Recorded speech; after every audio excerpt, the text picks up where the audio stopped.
Yo, what is up, guys? Welcome to the video. I hope your day is going great. Today, we got the juice, baby. We got some real interesting things that have happened. So starting off, the London Spitfire, they have made some massive changes to their roster. 4 of their players are going to be released from the team. It's absolutely insane. After that, we'll talk a little bit about XQC. Apparently, he has been offered to join Overwatch League teams in Season 2. We'll go ahead and take a look at that clip and discuss, should he join the league? Is it good for him? What direction should his career take? And will Blizzard even let him back into the league? So a lot of interesting things for that. Alright, and before we get into this, I'm going to say a few things. Let's see if we get 3,000 likes here, guys. I've been getting a lot of dislikes lately, kind of making me sad, so let's see how many likes we can get. Also, I'm live on Twitch right now if you want to come discuss any of these topics, anything Overwatch League related, come hop on, the link is down below. And lastly, if you're new around here, do not forget to subscribe. I upload content like this every single day, so if you want to stay updated with the league, this is your channel. And now, let's go ahead and hop into it, guys. So this was really unexpected for me. I didn't think a team would really announce that they're going to release half of their roster at this point in time. So London Spitfire, they posted this today on their Overwatch League website.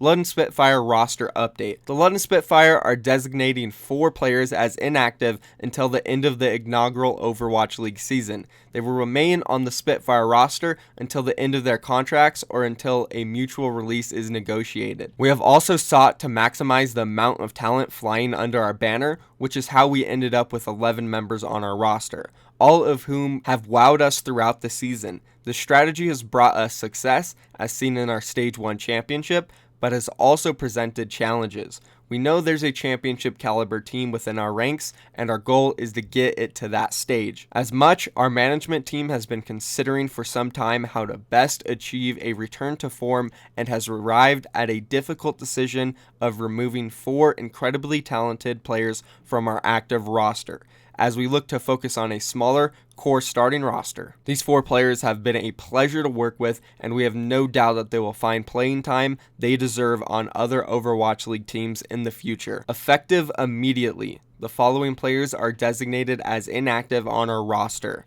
Hagopen, Tizzy, Huyal, and Hureg. Every player in the Overwatch League wants to be a starter, and with a roster at near capacity, we are proud of these players for what they have brought to the Spitfire and for helping us achieve the second best match differential in the league. The aforementioned players will remain with the Spitfire until the end of their contracts, and we will help them in every way to find new opportunities with other Overwatch teams. We are grateful to have had these players make up part of the inaugural Spitfire season and wish them the best moving forward. Wow, so there's some big news coming out from the London Spitfire. 4 of their players are gone. That's pretty insane, and it seems like they might be hitting the panic button just a little bit, because why else would you want to get rid of 4 of your players? And I don't understand why they announced it like this.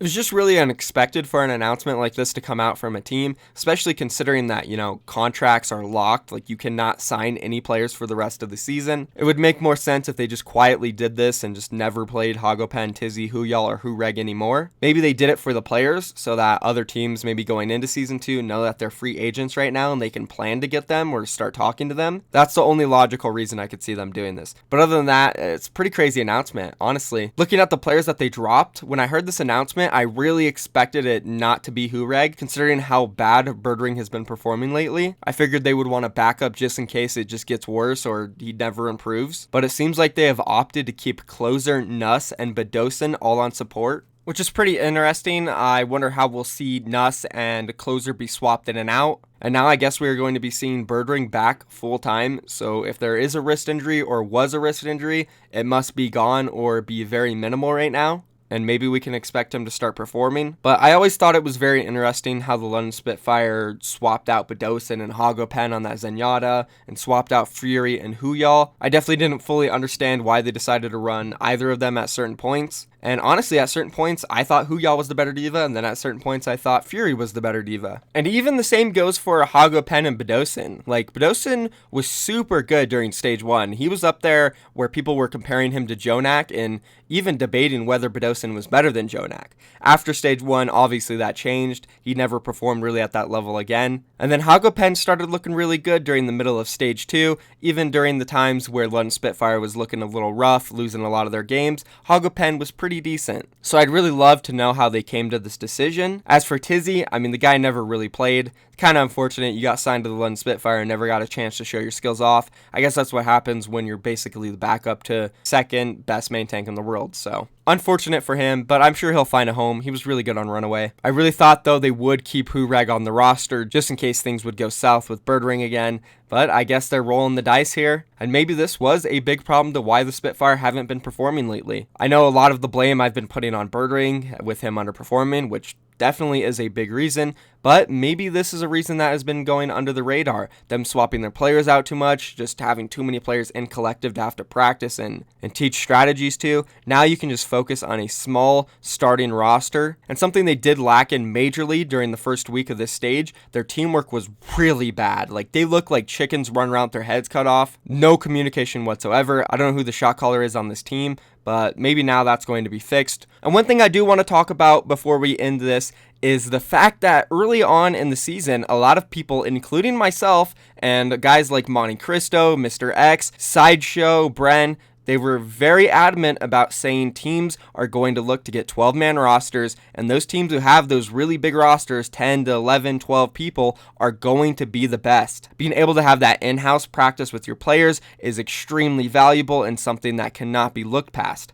Well, now when you look back and think about this, I don't know if that's the case anymore, because a lot of the teams that are really successful right now are running rosters that consist of like 6, 7, 8 people max. The Boston Uprising, when they went on their incredible streak during Stage 3, they ran the same 6 players the entire time. During Stage 2 for New York Excelsior, they literally ran basically the same 6 players the entire stage. Pine was not there. They were super successful, won the championship in Stage 2. Same thing in Stage 3 for them. They pretty much ran the same roster. Yeah, they put Animo in there, they put Pine on some maps, but they're relatively running the same 7 to 8 man roster, not the 10 to 11 man roster that London Spitfire has been doing. So this might be the superior way for now, at least. Yeah, it's good to have backups and subs in case someone gets sick, but I don't know if it's so good to have all these players on your roster and alternating them in and out all the time.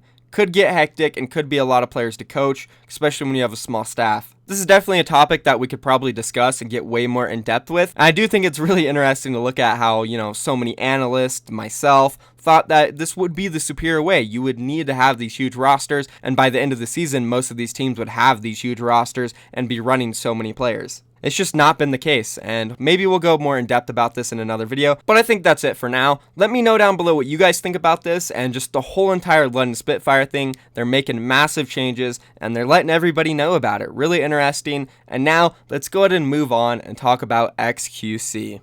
So it seems like he has probably been offered to join the Overwatch League for Season 2. He's got teams talking to him, and this is definitely a fun topic to talk about. Should he join? Can he even join? Will Blizzard let him? Who knows? Before we get any deeper, let's go ahead and just play the clip, and you guys can see what XQC said on his stream about this. Like I said today, I've already been talked to about stuff for Season 2, but I guess it's all up to me if I want to be in it or not. 3, 2, 1, drop. Actually, they depend on Blizzard as well. Like I said today. Alright, so judging by what he said in this clip, it does seem like he's gotten an offer for the league, or at least has been in deep talks with some teams. And now he said he's in a position where he needs to decide whether he wants to be in the Overwatch League, and that it also is not just in his hands, it is also in the Overwatch League's hands for them to decide if they want to give XQC another chance. And I guess let's go ahead and talk about the latter of that first. I think Blizzard 100% would give XQC another chance in the Overwatch League. It's a completely new season. It's a year later. I'm sure they'll have a talk with him and tell him, hey, listen, man, you did some things in the last season that clearly were not okay. We gave you multiple warnings, and you just broke rules, and we had to enforce them. I hope you understand that, but we're willing to let bygones be bygones and allow you to join the league again. But you just have to understand you are on a very short leash. If you make mistakes, punishments are going to be extremely harsh for you. You cannot expect us to go easy on you, and when we do go hard, if you make a mistake, you gotta realize that mistake. You cannot compare it to other players' mistakes and their punishments, because you have done stuff in the past that will get you in deep trouble. And this is something you failed to understand during Season 1. You kept comparing what you were doing to what other players have done in the past, but you failed to realize what their history was and what your history was. It's complete different situations. So we just want you to know, we are willing to let you play in the league, but you have to be smart about it. I really do think Blizzard would say something along those lines, and it makes sense. I don't think they would block him from the league. That would be stupid. That would clearly piss a lot of people off, and Blizzard doesn't seem like the type that would want to hold a grudge over a year long, but they would very obviously keep him on a short leash, like I said. As for XQC, should he join the Overwatch League, this I'm not too sure about. He seems to be happy streaming. He's playing a lot of variety games, especially Fortnite lately. It's really fun to watch him, and he just enjoys doing and saying whatever he wants, and that's what makes him such a great streamer. If he were to join the Overwatch League, he would need to put a filter on it. He wouldn't be able to do those things he loves to do. And I don't know if he could handle it, because he definitely couldn't handle it in Season 1, where he received multiple warnings. I mean, it was very clear that he needed to relax, stop freaking out on stream, saying crazy stuff, getting himself in trouble. He just literally could not stay out of trouble no matter what. And I don't know if he would be able to do it come Season 2. And I don't even know if it would be worth it for him, because his stream is very successful right now. I'm sure he's making a ton of money. The guy gets mad viewers. It's absolutely crazy how many viewers he gets. I'm sure his subs and donations are out of control too. So the only reason I would see him wanting to join the league is if he still has that competitive edge and that drive to just be a professional player. And I'll tell you guys firsthand, when you quit playing as a pro or just quit competing overall, that drive gets to you, man. Like, you really, really miss it. Like, I know this feeling firsthand. Sure, I'm not in the same situation XQC is, but I do miss playing and competing a lot too. I'm always trying to find a way to get back in the action and have some fun playing the game competitively, because it's just so damn fun, and I've been doing it for so long, and so has XQC, so I know the exact feelings he gets when he thinks about competing. He definitely wants to give it another try, and he wants to prove that he is one of the best main tanks in the world, and he could be on one of the best teams in the game as well. So I have no idea what decision he's going to make. I don't even know what would be best for him. All I know is that if he did join the league, and if he could keep a filter on it, but still trash talk and have some fun about it, it would be really entertaining, and we would get a lot of juice. So I'd be fine with that. And yeah, that's pretty much it for that topic. And that's pretty much it for the video, guys. Let me know if you enjoyed it. If you do enjoy my content and you want to stay updated with everything Overwatch League related, whether it's this type of news, whether it's power rankings, all that good stuff, please do consider dropping a sub on the channel, guys. I upload content every single day. Let's see if we get those 3,000 likes, and I am live on Twitch right now, guys, so if you want to come discuss and talk about all of this stuff, feel free to come hop on and talk to me. And yeah, I'll catch you guys tomorrow. Thank you for watching. Peace.